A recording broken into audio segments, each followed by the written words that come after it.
Hello साथियों, आज हम फिर हिंदी की एक बहुत महत्वपूर्ण वीडियो लेकर आपके सामने उपस्थित हुए हैं। आज हम जितना पढ़ाया था उससे आगे पढ़ाने जा रहे हैं। चलिए शुरू करते हैं। भाषा के कार्य एवं इसके विकास में बोलने एवं सुनने की भूमिका।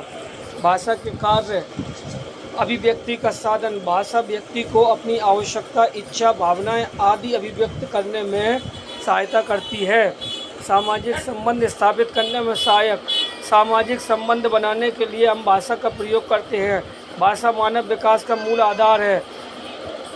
भाषा की शक्ति के माध्यम से ही मनुष्य प्रगति के पथ पर अग्रसर हुआ है। भाषा के अभाव में मनुष्य विचार नहीं कर सकता और विचार के अभाव में वह अपने ज्ञान विज्ञान के क्षेत्र में प्रगति भी नहीं कर सकता। ज्ञान की प्राप्ति में सहायक। नए ज्ञान की प्राप्ति के लिए भाषा बहुत अधिक आवश्यक है। शिक्षा प्राप्ति में सहायक। शिक्षा प्राप्त करने के लिए भाषा की बहुत ज़रूरत पड़ती है। भाषा मानव सभ्यता एवं संस्कृति की पहचान है। जैसे जैसे मानव समाज ने अपनी भाषा में प्रगति की, वैसे वैसे उसकी सभ्यता एवं संस्कृति में विकास हुआ है। ज्ञान विज्ञान के क्षेत्र में प्रगति हुई है और श्रेष्ठ साहित्य का भी सृजन हुआ है। भाषा विकास में सुनने की भूमिका। बच्चा अपने परिवार व समाज के लोगों को बोलते हुए सुनता है तथा उनका अनुकरण करता है और बोलने की कोशिश करता है। सुनने के माध्यम से बच्चे में शुद्ध उच्चारण करने के कौशल का विकास होता है। सुनने के माध्यम से ही बच्चा बोलने में आने वाली उच्चारण संबंधी अशुद्धियों को दूर करने में सफल होता है।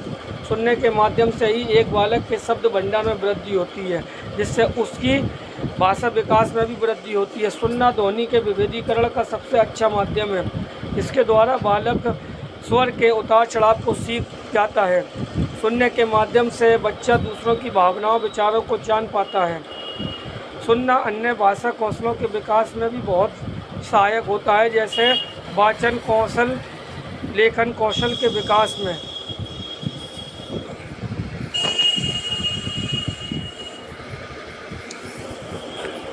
भाषा विकास में बोलने की भूमिका। बोलकर हम अपनी भावनाओं तथा विचारों को अभिव्यक्त करते हैं।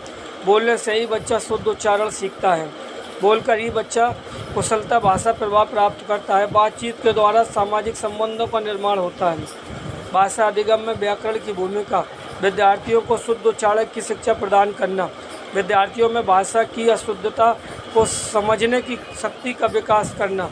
छात्रों को वाक्य रचना के नियम एवं विराम चिन्हों का शुद्ध प्रयोग आदि का ज्ञान कराना।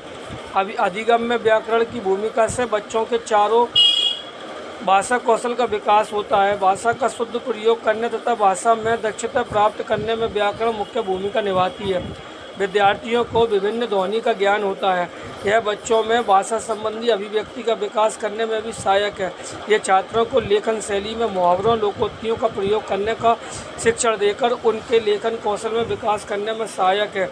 व्याकरण से छात्रों में विभिन्न नए नए शब्दों की समझ विकसित हो जाती है।